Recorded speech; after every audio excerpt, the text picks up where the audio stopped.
Today I'm bringing you a review of our handwriting curriculum for pre-K, 3rd, and 4th grade. Stick around.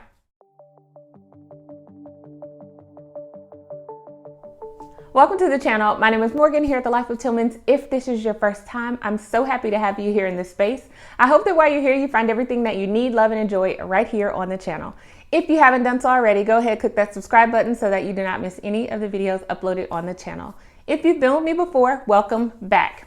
We are talking handwriting. Why handwriting? Why should we even think about handwriting? I have some reasons, but cursive is a big deal. I had a light bulb moment when one of my daughters a couple of years ago could not read the Arby's sign, like the old school Arby's cursive Arby's sign. She couldn't read it because she was not able to read cursive. It just had me thinking about different things that they'll come across in their lives that will be in some form of cursive writing. Historical documents, the preamble, the Constitution, all of those different things are in some form of cursive. And then I started thinking about like college degrees, when you get your diploma and everything, it's all in cursive. And if they don't have an ability to visualize and write in cursive, they're not going to be able to read it.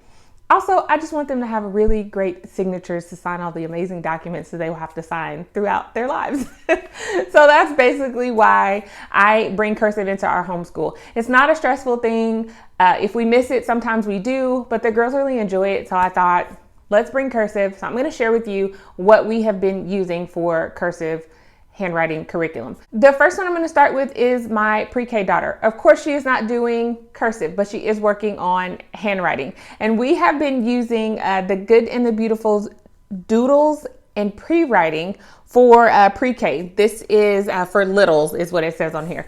I did the digital download and just printed it off. It's significantly larger. This is regular 8.5 by 11 sheet of paper. It's significantly larger than if you were to purchase the actual booklet from the Good and the Beautiful. It would be about half of this size, which is fine either way, I believe. But this is what I did for her. And I just had it spiral bound at like Kinko's, and that was it. And they put the backing on it. She has enjoyed it. One con with this one is that my daughter really is not a huge fan of coloring, and every single page within the handwriting has them to trace whatever it is that they're needing to, count a few things maybe so often, and there's always coloring.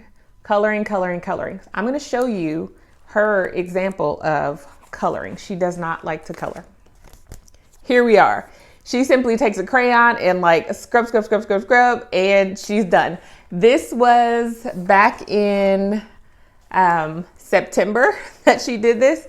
Now I'm going to show you what she has recently done. This is December. So we're still just scribbling, guys. Like, she's just not interested in that aspect of it. Let me get you recent. This is the beginning of February. We're still just scribbling here. So if your child does not like to color, you may find that there's lots of scribbling. She does do the tracing. She does that. She does it well. She enjoys that part of it. If there's something for us to count, she does that. She likes attempting to read the instructions with me. But when it's time to color, she just grabs a bunch of crayons and just, and then she's done. So I wouldn't say necessarily that it's a con of the curriculum itself. It's just simply my child does not enjoy that part of it. Some of the pros that go along with the doodles and pre-writing is that it goes over shapes, letters, connecting different things. There's different swirls. It's all simply pre-writing, making sure that they're able to make those swirls that they will eventually get to within a cursive curriculum. Another thing is that each page, I feel like, has a purpose. A lot of the pages have to do with things that we see in the everyday world. Animals, houses, things from nature, all of those type of things. So it's really helping just reinforce the things as she's getting older, being a 4-year-old and seeing that, birds come from eggs, and she may have to do a squiggly line from an egg to a bird or chicken or whatever it may be. So it's the association that I like about that. And I simply read the instructions to her and we talk about the pictures, and she does the tracing and does a really good job of that. Next, I'm going to move on to level 3. This is also level 3 for my 3rd grader, the Good and the Beautiful's handwriting. I did a PDF again, printed it off, and had it spiral bound. I could not come up with any cons. There's nothing that I did not like about the curriculum at all, and my girls liked it. The focus of this curriculum, it focuses on letters, is the majority of what the handwriting curriculum will focus on, and just making sure that they are doing those letters in cursive correctly. There is still opportunities for print. About maybe 25 to 30% of it, they will spend some of their time printing or tracing different things. This is important because we don't want to forget the good handwriting that we started out with our print as we move toward cursive. Those two things go hand in hand, I believe, when we're talking about handwriting. There are still opportunities for such. Also, they have a system, which I like. At the top, you will see all of these different colored dots. These dots tell them the order in which they are to trace the words or the letters that they have. So the order is they go red, orange, yellow, green, blue, purple, and gray.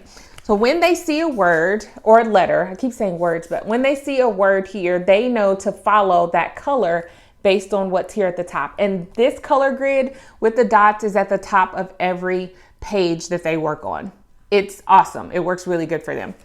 One of the big hits that my girls love is the coloring. On just about every page, they are to color something or draw something, recreate a picture of some sort. And sometimes my daughter would not do the actual drawing itself here. She would just color it. I'm fine with that. It's fun for them. They enjoy it. She did recreate several of them, though. There's another one where she recreated, and it gives them the instructions. It says, do this step first, that step. She enjoyed that aspect of it. Within this, you'll also find where it addresses parts of speech, like grammar, so verbs, nouns, pronouns within it, doing that through copy work. There are also poems and quotes from different books that are here, and all of that is a part of the copy work aspect. Typically, it is in print. The most of, if not all of the letters are in cursive, but the copy work and the sentences are in print. And it encourages your child to put forth their best print effort because it will lead them to amazing cursive effort. It also goes over character traits. It talks about, kind people say these things or do these types of things. So it's very uplifting. The girls enjoy that, and they really enjoy the coloring aspect of it as well. I also want to remind you, if you're not aware of The Good and the Beautiful, but it is a Christian-based homeschool curriculum, so you will find scriptures within here, references to God and Jesus, and even particular characters within the Bible may be a part of the copywork sentences or paragraphs that your child is writing on within this curriculum. Now I'm going to move on to level 4. My 4th grader just completed this about a week and a half or 2 weeks ago. In this one, the main focus is 3 and 4 letter words and short sentences that maybe have 4 to 6 words within them. Some of these sentences are print and cursive. So there's still that print aspect of it going through the curriculum, which I think is good, but it's not as much. Maybe about 15% of the curriculum your child will be printing. They will also still be working on their letters as well. There's also still drawing. So here is some dictation sentences or copy work that they would have to do. Additional ones here. And then they still are getting letter practice, as you can see there. In both of the books, both the level 3 and the level 4, at the end, when they go through so many letters, it will have the parent look at their handwriting, their cursive handwriting, and you will then write in a box a letter or 4 different letters that you feel like your child really needs to work on. You are to watch your child while they write those letters in cursive and watch the strokes of their pencil, and then you are to put those letters in the box that you feel like they need additional practice on. And that next day, within that curriculum, they will then go and work on practicing whatever specific letters you put down for them. My girls really enjoyed that. They enjoyed me watching them do handwriting. I'm not sure why, but it was fine. I didn't have a problem with it. But I would watch them write, and then I would give them suggestions and give them their 4 letters. Now, if they needed more than 4 letters, we just made copies of the page, and I would give them additional letters for them to practice. It wasn't a big deal. They never complained about it. It's just some extra practice, and it's fun. Handwriting has been a light, fun thing for the girls to do. that they can do on their own independently, which I'm great with independence. They get an opportunity to just sit down and do it, and they get an opportunity to draw. I mean, here's one of the drawings that my oldest daughter did. They also have mazes that they go through. There are crossword puzzles in here, different types of things. They can color this. Now, she was probably supposed to color it over here or recreate and draw it, but she didn't. She just chose to color it. I'm fine with that. It's just a fun part of the curriculum. I'm trying to find one of her best ones. Here, she did a whale. She colored it and then she drew her own. For her, the drawing aspect of it has been the best part. And she does love doing the handwriting. For a while, she had to do left hand because her right hand was broken. It set her back a little bit. She did not like that, but she strengthened her left hand, which was amazing. So all in all, the Good and the Beautiful's handwriting has been good for the girls. They really enjoy it. It's like a relaxing experience for them when they get to color, with the exception of my youngest daughter, but she still loves the tracing portion of it. Hers also covers letters as well. I don't know if I said that, but it has letters in there as well, and a couple of places where there are a few numbers for her to trace also.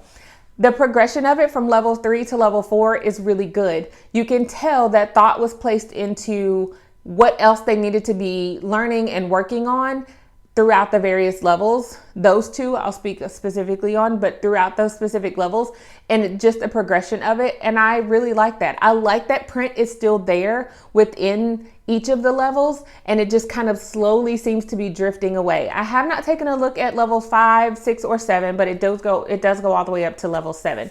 So all in all, for handwriting for our school year, the Good and the Beautiful has been awesome. This just worked for us. They enjoyed it. I didn't have to do anything specific. There's print-offs. It was great. So I hope this review was helpful. I want to know down in the comments, what kind of handwriting are you using? Is your child enjoying it? PDFs, booklets, whatever it is, put that down in the comments. And if you haven't done so already, go ahead and click that subscribe button so you don't miss any of the videos. And I'll see you guys right back here at The Life of Tillmans for another video next time. Bye.